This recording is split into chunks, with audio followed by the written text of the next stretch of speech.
Welcome to part two of Up Close and Personal.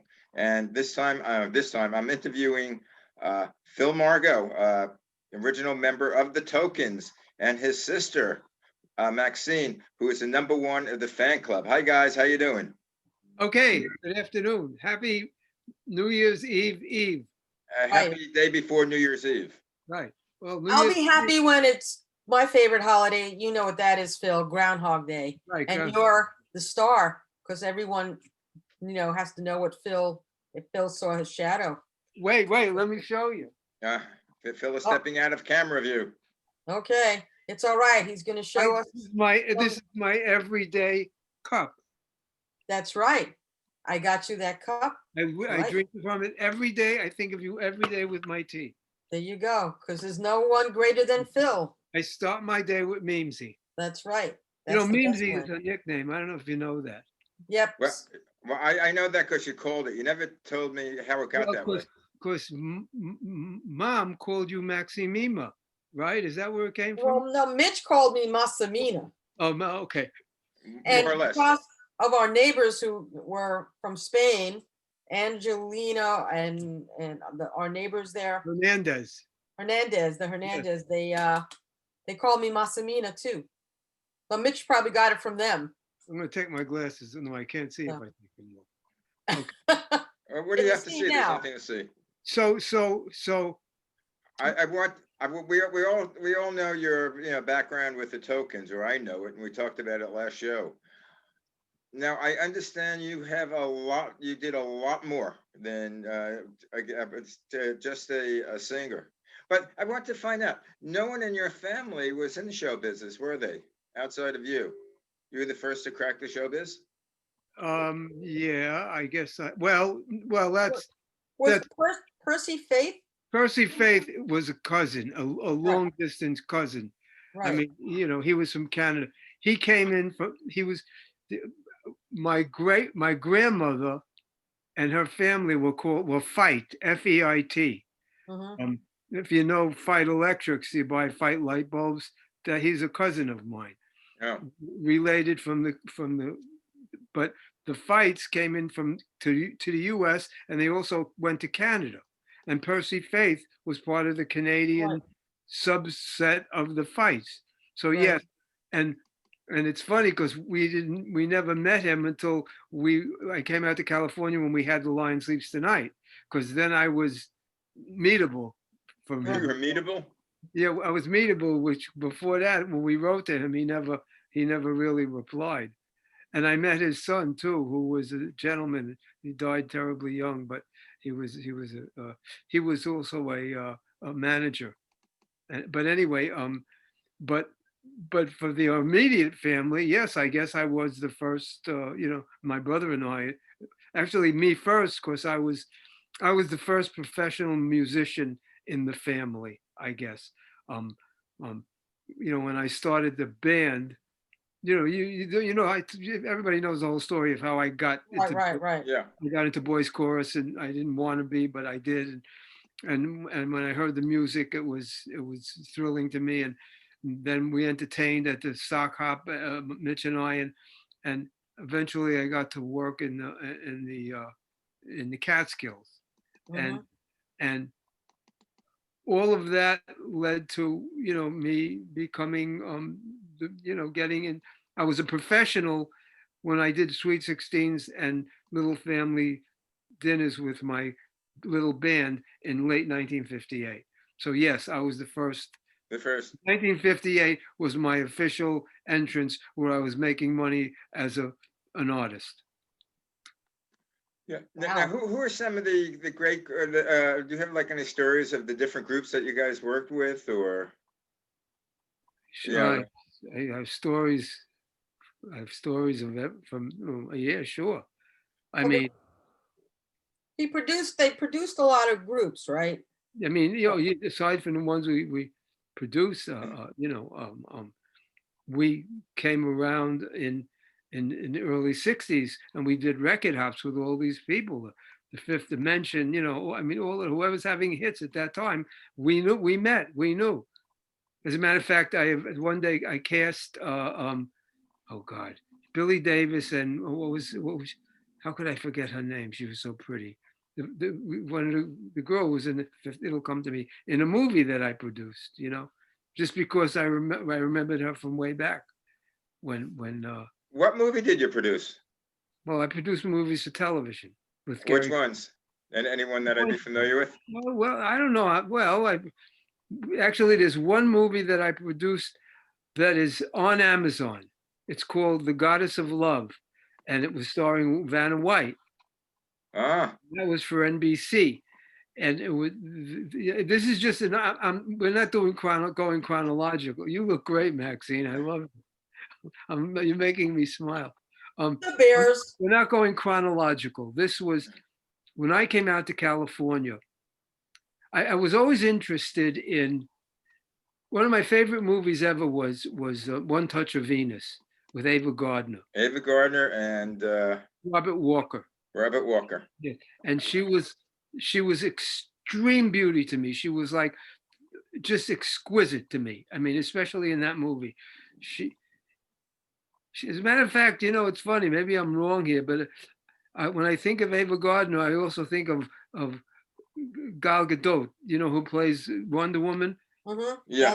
They kind of look like you, to have that exotic look. Actually, they do a bit. Yeah, I mean, just because I just saw the movie yesterday. Anyway, so I was very, she was like my favorite Shiksa goddess, Ava Gardner, and I was always fascinated by that movie, and I always wondered where it came from. And when I came out to California and got involved on the other side of the camera, I looked it up and I did a search, and I found that it was based on a book written by a writer named Thomas Guthrie Anstey. Thomas Guthrie Anstey, and he used the name F. Anstey, his pen name, and he wrote books like the Tinted Venus, which became The Goddess of Love, and Vice Versa, which is a mind switching game, and The Talking Horse. He wrote all these wonderful books, and the Genie, the Genie. He wrote Genie's story. He wrote story. This is in the 1800s. This is back in the 1880s, 1890s. So how did you get to produce it? Well, I'm telling you. Yeah. Let him get there. Give you the background. We only have a half hour. My accountant, what the hell? My accountant at the time had a connection with an accountant firm in England, and the fellow in England went to a bookshop, a book that sold old books, and found the original copy of the Tinted Venus. Okay, when you talk to Maxine for a second, I'll even show it. I have it here still. It was written in the 1880s or early 1890s, and he sent it to me, and I read it. And I walked around for almost 10 years with that book, trying to get somebody interested in doing a movie. Finally, at NBC, they said, yes, let's do a movie. Did you make a musical out of that, or? No. Straight movie? That was the first incarnation of that book was the movie Goddess of Love, starring Vanna White. And the whole tiff there was we could have had Bo Derek to play Venus, and this was this was 1980, 86. Bo who? Bo Derek. Her name sounds familiar. 10. We 10, I know. 10. You could have had a 10. You could have had a 10, and so she wanted to do it. She read the script and she wanted to do it. And NBC wanted Vanna White. To this day, I don't know why. I suspect that they owed her something or some deal or this or that, or they were just hungry for ratings and didn't care about anything else. I can't imagine. But we screen tested Vanna White, and I didn't want her. I said, no, I'm not making the movie. Now, in Hollywood, no one says that except, if you're a $20 million star and you say, I want to make that picture. But a producer, a new guy in town says, no, I don't want, you're giving me a green light. And I'm saying, I'm saying no to $150,000, $200,000 in my pocket. Back then was a lot of money. Yes, but you know It what? still is a lot of money now. I thought I had integrity, Yeah. and I said, I can't make this movie with her. I pass. Now, I was in business at the time with New World Pictures, and they said to me, you can't pass away your partners. You have to make the picture. Okay. And I was legally bound to make the picture. I Hmm. mean, I could have, I mean, once I had to make it, I had to make it. I didn't, I, I guess if I really wanted to take my honor seriously, I would have walked away and not made it and said, you make it. But, I guess I'm not that honest. Yeah, No. you remind me of, your story reminds me a little bit of a Jerry Seinfeld thing when they took the show over to NBC. What was it, a show about nothing. Right. Yeah. Well, but no, but I this, know. this, there's a very famous, I still have the review, famous television writer, a reviewer. I can't think of the name now, but he worked for Long Island News, and he wouldn't review the picture, but he reviewed the script. And the Interesting. review was, this would make a great series. It's a terrific script. And they fucked it up with Vanna White, because Vanna White, bless her heart, she was a dear. She knew her line. She was on time, but she didn't Not have an actress. she didn't have a craft. And Right. this part required craft. But Right. anyway, I made the movie, and of course the reviews were awful because they all reviewed her. They couldn't Yeah, wait. to tell you the truth, if you had Bo Derek, I couldn't care whether she had a craft or not. She Right. was so I, drop I dead gorgeous. know. Well, she had a craft.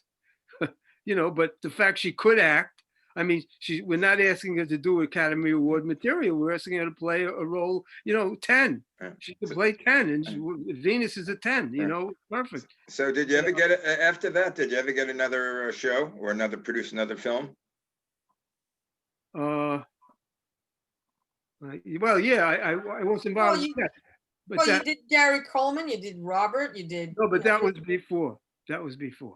This was in the late 80s. I wrote a love book. Yes, I did more work. I produced a movie called Asteroid in the 90s, a miniseries of 4 miniseries for NBC. But that's another story. But Were you dealing with music then, or had you given up the music end? well, sometime in the 80s we started performing again. Right. But when the oldies thing came around again, and they were doing these shows, these shows like they did the wait a minute, I can't find any of my posters. At the Radio City Music Hall, we did a show, one of those oldie shows. They were oldie shows, and we worked pretty much. I mean, the last show I did was a year ago. Right. In the summer. June.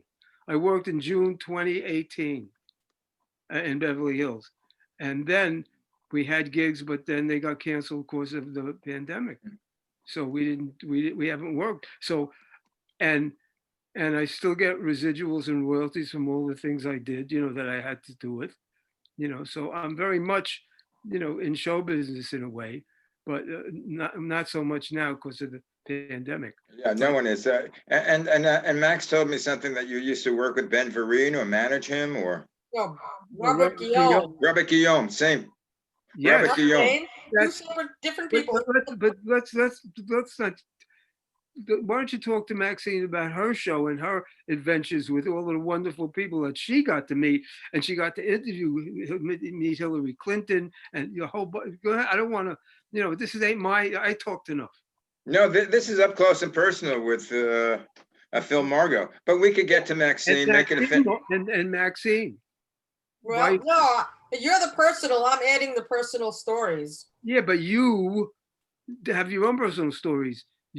I have personal stories. You met with a lot. Hey, I wrote a song this year called "Looking at My Plants" because that's the way it was. I'm Well, sitting here looking at my plants. stuck inside through viral circumstance. Yeah, but you, This is what I do when I'm feeling blue. I sit here and just look at my, because you're a green diva. I'm a green diva. I've been, Yeah. I just, the women, I did this project, which really helped me get through the bulk of the really bad pandemic part in New York. I worked with Ellie Lesson, Ellie, Yeah, and sure. these amazing women on the drawdown event. And I also worked with our buddy, Mr. Matthew Stern, on Yeah. this project. And it was amazing that the women and the people on this production team were just beyond, they were just like, there's people, people like this, but then there's people like this. These were people Good. like this. And the project just was fabulous. And they're actually doing an international project next week. So I'm gonna look at it from a distance, but I know they're doing well. But yeah, I mean, with Yeah, but my you got to film, talk about, you got to meet Hillary. well, I got to meet Hillary. I got to meet a bunch of other people. I had a tagline on the show, pick a shade of green and raise your eco consciousness. And I would always ask my guest every show, what's your shade of green? So when I went to the climate rally and when I went to an event here in Westchester, Hillary was marching in the memorial parade, and I was able to get her before the band starts playing. And Bill was there, and Cuomo was there, and so I asked, what's your shade of green? And at first she said, "Oh, I like kind of, Kelly green clothes, blah blah blah." I said, "No, what's your shade of greens for the environment?" And then she changed it. Then she went, "Oh, I got that." So I was able to get some, taglines, that we have to be good to the environment, blah blah blah. But then I got to meet Mark Oh. Ruffalo, the Hulk, and I said, "I already know your shade of green because you're the Hulk." And then he laughed. Right. But then he said, he gave me a whole like 2 minutes on his. Yeah, Max, I got a project for you because we have a show called the Well, Many that's my Shades of show. Green. I've been Right, doing that show a long time. The Many right. Shades of Green. Well, For many years. I expect to announce in a few weeks that we're going to have Hillary Clinton as a guest. Oh yeah. She has her own podcast now. I have Everyone complete does. I have complete confidence in you. But how many of them have a Zoomcast? I Yeah, don't so know. Like, she, definitely yeah, do a and, podcast. and you know what? Hillary knows and remembers your son, Elon, my nephew, Absolutely. because he gave a speech when he was how old? He was 14. 14. He gave a speech about the Indian River, Indian Point. Yeah. Indian Point. I'm sorry, Indian Point. I was close. I had it half right. Indian Point nuclear Nuclear plant that's plant. closing. Of course, Right. because it's. But now everything is killing everybody. It's not just it's the environment, it's the plant, it's the virus, each other. I mean, what a Right, world! But, I but, mean, but Phil, what a Phil, world! What a world! but Geez. Phil, getting back to your career as a producer and singer, what big records have you produced and behind or written behind the scenes where the tokens weren't involved? Well, the first one was He's So Fine. Second one was One Fine Day. Then we produced Denise by Randy the Rainbows. The Happenings, See You in September, and I Got Rhythm. We took I Got Rhythm, the old I Got Rhythm. Yeah. I Got Rhythm. And when we first Got mentioned it with the Happenings, mentioned it to the Happenings, they thought we were nuts. And then we said, just work on it and come back and do it in fours, that feel. Yeah. Dun, dun. And they came back and we made a #1 record with it. It was number Yep. one. It was number one. What? It was number one. They Yeah, had a lot of #1s. Antonio Lando and Dawn. We Right. did Candida, knocked 3 times. Viola Ribbon. One funny story, one cute story about after Candida. Candida came to my office. I heard, publisher sent us stuff. I heard it and I said, this is a hit song. It's a drifter kind of record. And the drifters were cool. There was no drifter records out. I said, there's a hole in the market for this. So we brought a guy in and and did the record and the label didn't like the guy, and that's how we went out and got Tony Orlando. And then he did Candida, and it was a big hit. And then Irwin Levine and Larry Brown wrote Knock Three Times, and they came in and we scheduled a session. We recorded. We just had the basic track and the lead voice, right? That's all we had, and we sent it over to the Bell Records, the label, which was eventually bought by RCA and came Arista. But and they called us up and said, it was on a Monday. They said, we're having a party Friday. I said, what kind of party? They said, to celebrate the millionth sale of Knock Three Times. And then we said, wait a minute, we didn't even finish it yet. We didn't put the girls on. We didn't put the background on. We didn't put the strings on. What are you talking about? I said, no doubt it's going to sell a millionth, number one. So we had the party before the record was even finished. And of course, it would sold 7 million copies. It was months. Do you still getting residuals from those things? No, I don't get anything from Tony Orlando. Nothing that you produce, you don't get the residuals for that? I get stuff from the chiffons, I don't get anything from the happenings or from Tony Orlando. I get from the chiffons and from Denise, Randy and the Rainbows. That story is a miserable tale, but why that happened? Don't tell it. But that's a half empty glass. I prefer to be in the half full glass, where I get residuals from. I get royalties and residuals. I still get residuals from different strokes that I wrote in 1979. Wow. 1980. Different strokes. I wrote 2 episodes, and Who's the Boss? I wrote an episode, and some other things, and I still get $25, $30, from residuals, because now Different Strokes is on Stars. So well, Phil, I'm gonna ask you something. Now, you went out to California in the 70s, but you were representing, one of the reasons you went out, the main reason is you represented Christy McNichol and Jimmy McNichol. Yeah. You did an album with them. Yes. And that's what brought you to LA, I believe, correct? That's what got me. Well, that's okay. Sort of. What happened was the group, the 4 of us, in 1971, one of us decided to quit. And the one who decided to quit had been backstabbing the rest of us, and had been lying about who did what and who made what record and all of that, and kind of took our careers away. So we had basically, because he ruined our reputation as well as, and he bought us out with money that we would have made anyway, but we had no choice. Okay. So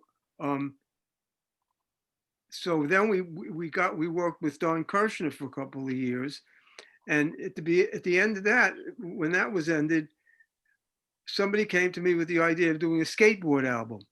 Skateboarding was becoming very popular. Mm-hmm. So a fellow named Neil Levinson.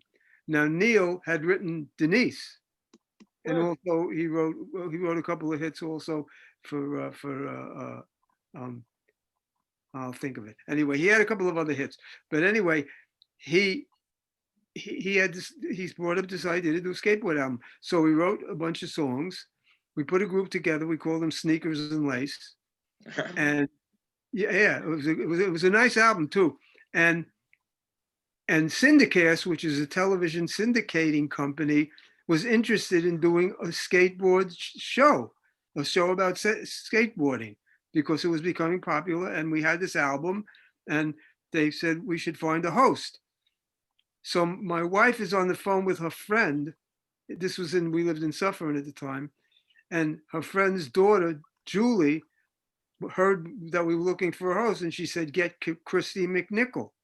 I didn't know who Christy McNichol was, but she was on Family, and she was doing all the sports shows. She was like very competitive. She was very athletic. So we called her up, and she was interested. So she came into New York, and I brought her up to RCA. I just called on the president of RCA, who I knew, Warren Schatz, and we walked up into the office. And as we were walking along towards his office, everybody's going, oh, because she was a big deal, Christy. Well, she won an Emmy. And she had tremendous, she compelled you to look at her. She wasn't beautiful, but she was compelling, you couldn't take your eyes off her. And so we wound up doing an album project with her, which led to us doing a show in Provo, Utah, for ABC to highlight their upcoming cartoon, Saturday morning cartoon schedule. And they're doing a show in their studio in Provo, doing the Donna Fargo show, was Robert Guillaume. Yeah. And I met Robert Guillaume, and we hit it off. And he said to me, I'm between managers. Now, he thought that I was managing Christy, which I technically wasn't, but I was representing her. But he thought that she did. And I said, I don't know anything about it. I was right up front with him. I said, I don't know anything about managing. I said, I've had all these hit records. I've been in the business, but I don't know. He says, I don't know. I think there's something about you, and he trusted me. And it was a marvelous union between the two of us. I mean, that's why I got to make movies, because I would be sitting in the green room shooting Benson, right when I got with Robert, like only a few months afterwards, I got a movie on NBC because somebody at NBC was looking for a movie for Gary Coleman. And I said, I have a good idea for Gary Coleman. And I told him The Kid from Left Field, which was a movie that was made in 1951. And they went to Fox and got the rights. And they said, okay, well, you can have at least Robert play the father. He'll audition, So I sent him on an audition to audition for a movie that he already had in his pocket. And so it gave me credibility. And then the next meeting I had was with Paul Witt and Tony Thomas, who produced Soap and Benson. And he that's Danny's son, Danny Thomas's son. Yes. I mean, I spent the whole night with Danny. It was wonderful. But he seemed to be like a nice guy. Yes. If I could do 6 days. I mean, because one thing led to, in my life, one thing led to another. So I went to see Paul and Tony while Bob was doing Soap, and I said, you have a perfect spin-off character. Benson is a perfect character to spin off. And they looked at each other and they kind of shook their shoulders and they said, okay, we already wrote a pilot. Susan wrote a pilot. And so when I came back after 3 months of representing Robin, he was doing a pilot for his own series and he got a movie, so and all kinds of other things. Good job, Phil. Terrific stuff happened. And it just was circumstance. I mean, I wanted to make a movie. I thought this was a good thing. I think, and just a lot of that stuff turned into reality. And I found that when I was on the set the first day of the first movie I was making with Gary Coleman, and the wardrobe came over to me with 2 different things, 2 different outfits. We don't know, sir, boss, I was executive producer, right? Okay. Which one? The blue one or the red one? Now, did you think I really knew? Or cared? I didn't know. I said, you needed Abby to do that. Red one. I said, okay, thank you. I mean, that's my life. Hey, Phil, do me a favor. What? Now that we're working together, and I'm doing this, MalcolmPresents.com, could you work a little of your magic with this show? And in another 4 or 5 years, tell the story how this show became one of the top Zoom casts. That's one of the things that I wasn't magical about is promoting stuff. Mm-hmm. I promoted me real well, but I don't know.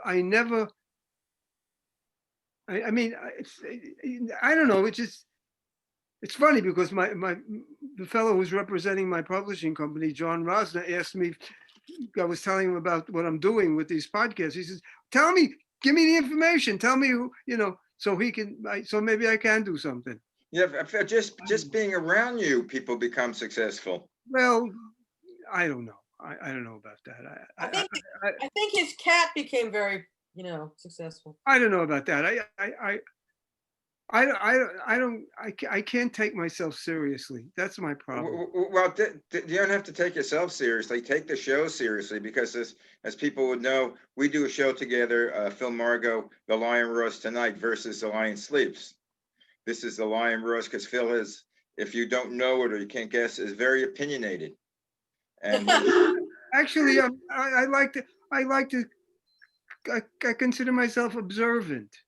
I mean, when you see something that it's, I'm not opinionated. It's shit from Shinola. I know the difference most of the time. Sometimes I get caught too. I'm not perfect, but shit, and Shinola. Trump is shit. Nobody can convince me of it. It's not that I'm opinionated. He killed 300,000 people. okay, let's not get. We get. When you say I'm opinionated, is that opinionated, or is that stating fact? Hey guys, you know what's going to happen? New York's going to get him. I hope to God. I hope somebody does. That'll be. Hey, this is my calendar for 2020. And tomorrow it gets burned. And on the last page of my calendar, I wrote, "Fuck 2020." Right. Well, Well, guys. And what's funny? 2020 is something that's supposed to show insight. And this was a year that showed less insight than almost any other, especially in this nation. Because in this nation, we stood together, even though we were a disparate nation. We stood together when it came to shit or get off the pot. Now we have people walking around without masks, not caring, having parties, gathering together, and not giving a shit. And you know what? It's causing grief for other people. Phil, Maxine, this is another show that we have. I know, but you want to promote? One show should promote the other. Yeah, we're promoting it. But so if you want to hear somebody say what they think the truth is, okay, and my truth is my truth, We're out of time now. What are you guys doing today? Well, it's our last show for the new year. New Year's Eve. So tomorrow's New Year's Eve, and I plan at 12:01 to open my door, kick 2020 in the ass, and at 12:01, I'm going to say hindsight is 2020. Yeah, but actually the real date is January 20. January 20th. We'll get together on The Lion Roars next week. We have to have a show that day. The what? And happy show on the 20th. Actually, we probably could do a live show on YouTube. I can arrange that. That would be hysterical. We can have commentary from the people.